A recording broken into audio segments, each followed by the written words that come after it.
Hi, my name is Abby Hall. I'm an associate professor in economics at the University of Tampa. Thank you to the McConnell Center for having me today to talk to you about one of my favorite books that you need to read. The book is 1987's Crisis and Leviathan by economic historian Robert Higgs.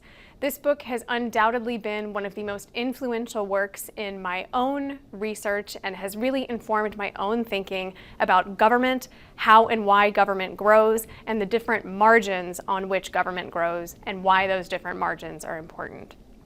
So in this book, Crisis and Leviathan, Higgs talks about different theories of government growth. And this is in response to or in looking at the objective data about the size of government.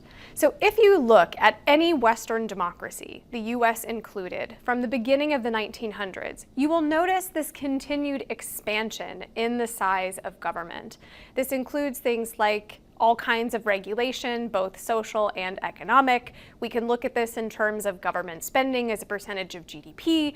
We could also look at this in things like pages in the Federal Register, number of federal employees, etc. But one of the open questions is, why? Why do we see this government growth over this period of time?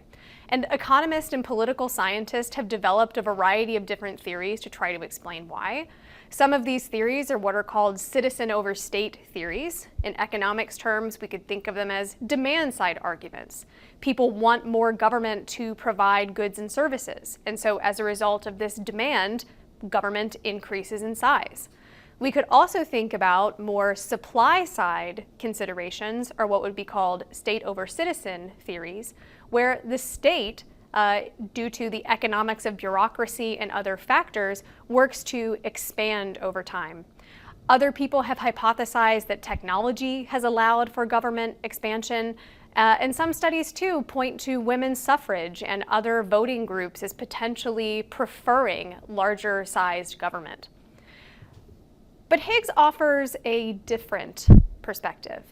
He builds upon a model and generates and builds what is referred to as the ratchet effect.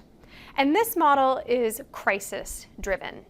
So thinking about all of those other factors that are leading to the growth of government, we can think about or conceptualize a crisis. Maybe it's a financial collapse. Maybe it's a war. Maybe it's a pandemic. At some point, there is a crisis. And at this crisis point, people very naturally want something to be done to try to abate the crisis. And so what does government do? Government increases the scale as well as the scope of its activities. This ratcheting up of government continues to a point of what Higgs calls maturation, where new bureaus and programs are entrenched or become kind of ingrained in the standard operating procedures of government. At some point after the crisis abates. Some government programs may disappear altogether, or some may be drawn down, but at the end of the day, according to this framework, the result is a permanently larger government in terms of scope as well as scale.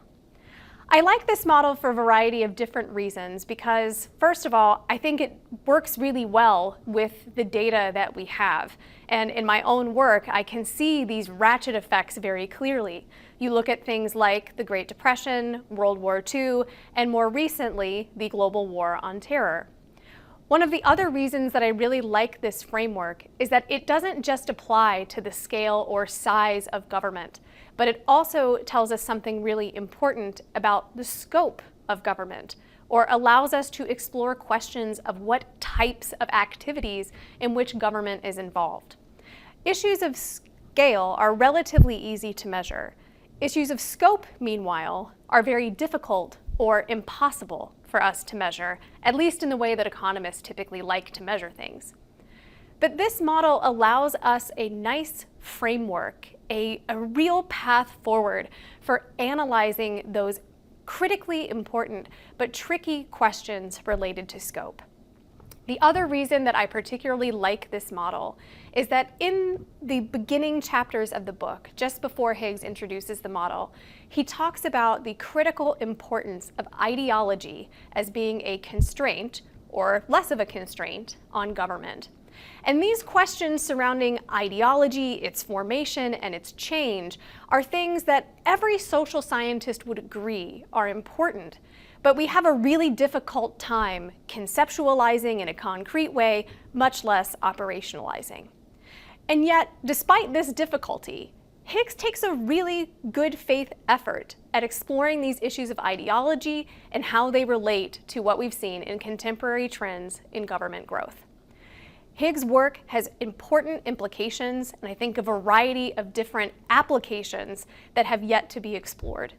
We could consider, for instance, different types of crises and whether or not certain types of crisis engender more or less of a ratchet than others. We could think about ratchet effects at various levels of government. The original framework itself is looking at federal growth, but there's no reason that we could not apply this framework at state and local levels. Overall, this book has been incredibly important to me. I know it's also been incredibly important and informative for other thinkers as well. And if you haven't read it, I would highly recommend picking up Bob Higgs' Crisis and Leviathan.